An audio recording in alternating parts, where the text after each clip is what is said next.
गोष्ट मृत्यूची. एक राजाला अमर व्हायचे होते. त्याला मृत्यू नको होता. तो आपल्याला अमर करण्यासाठी साधू महाराज शोधू लागला होता. पूर्ण राज्यामध्ये प्रसिद्ध साधू महाराज भेटला नाही की जो त्याला अमर करेल. महाराजाला एक शिपाई सांगतो, महाराज आपल्या राज्याच्या बाहेर एका वनामध्ये एक साधू महाराज ध्यान करत आहेत. तेच तुम्हाला उपाय सांगतील. राजा लगेच साधू महाराजाकडे गेला व त्याने विचारले की साधू महाराज, मला अमर व्हायचे आहे.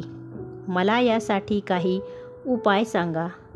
यावर साधू महाराज म्हणाले, समोर दिसत असलेल्या पर्वतापलीकडील तुला एक सरोवर दिसेल. त्याचे पाणी तू पी म्हणजे तू अमर होशील. ते 2 पर्वत ओलांडून राजा त्या सरोवरापाशी गेला. तो त्याचे पाणी पिण्यासाठी आपल्या 2 हातांची ओंजळ करून वाकला न वाकला. तोच त्याच्या कानी कुणीतरी कणत असल्याचा आवाज पडला. पाणी पिणे बाजूला ठेवून तो त्या आवाजाच्या रोखाने गेला तर एक माणूस एका झाडाखाली आडवा पडून कणत असलेला त्याच्या दृष्टीस पडला. राजाने त्याला त्याच्या कण्याचे कारण विचारले असता तो म्हणाला, या सरोवराचं पाणी प्यायल्यामुळे मला अमरत्व आलं खरं, पण वयाची 100 ओलांडताच माझ्या मुलाने मला घराबाहेर हाकलून दिले. गेली 50 वर्ष मी येथे तळमळत पडलो आहे, पूर्ण दुर्लक्षित असलेल्या अवस्थेत.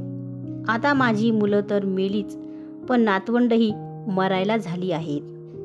हे बघायला लागू नये म्हणून गेली 5 वर्ष मी अन्नत्याग केला आहे. तरीही मी मरत नाही. त्या वृद्ध माणसाची कहाणी ऐकल्यावर राजा स्वतः मनात म्हणाला, छे, नुसत्या अमरत्वाला काही अर्थ नाही. म्हातारपण शिवाय जर अमर झाले तरच जीवनात मजा आहे. आपण त्याबद्दलचा उपाय तर साधूला विचारला पाहिजे. मनात असे ठरवून राजा पुन्हा त्या साधूकडे गेला आणि वृद्धाशिवाय अमर होण्याचा त्याला उपाय विचारला. साधू म्हणाला, ज्या सरोवराकडे तू जाऊन आलास ना, त्याच्याकडे असलेला डोंगर ओलांडून तू पलीकडे गेलास. पिवळ्या दर्ज झाडांनी भरलेला एक वृक्ष तुला लागेल. त्या वृक्षाचे एक फळ तू तोडून खा, म्हणजे तुला म्हातारपणाशिवाय अमरत्व प्राप्त होईल. त्या साधूच्या सांगण्याप्रमाणे राजा त्या वृक्षापाशी गेला. त्याने एक पिवळे धमक फळही काढले. आता तो ते खायला सुरुवात करणार. तोच एकाएकी जवळपास कडाडून भांडण सुरू झाल्याचे त्याच्या कानी आले.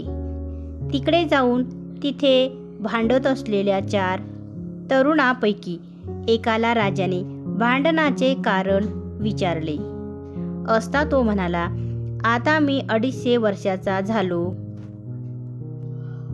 तरी हा माझ्या उजव्या बाजूला उभा असलेला 300 वर्षाचा बाप आमची पूर्वापार मालमत्ता माझ्या स्वाधीन करीत नाही.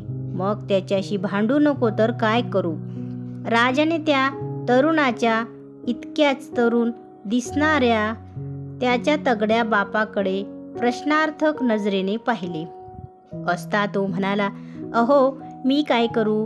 हा माझ्या उजव्या बाजूला ताठ उभा राहिलेला माझा 350 वर्षीचा माझा बाप जर ती मालमत्ता माझ्या स्वाधीन करील तरच मी ती माझ्या मुलाला देऊ शकेन ना. यावर तो बापाचा बाप म्हणाला, यात माझा खरोखरच काही दोष नाही. माझ्या उजव्या बाजूला छाती पुढे करून उभा राहिलेला माझा 400 वर्षाचा बाप जर ती मालमत्ता माझ्याकडे सुपूर्द करायला तयार नाही तर ती मालमत्ता मला माझ्या मुलाला कशी देता येणार?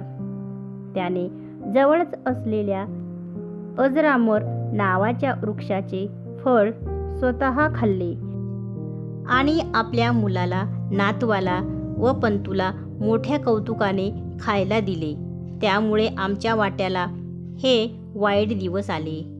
राजाने त्यांच्यातील तरुण पंजोबाला विचारले, तुमचे घरदार असताना तुम्ही इकडे कशाला आलात?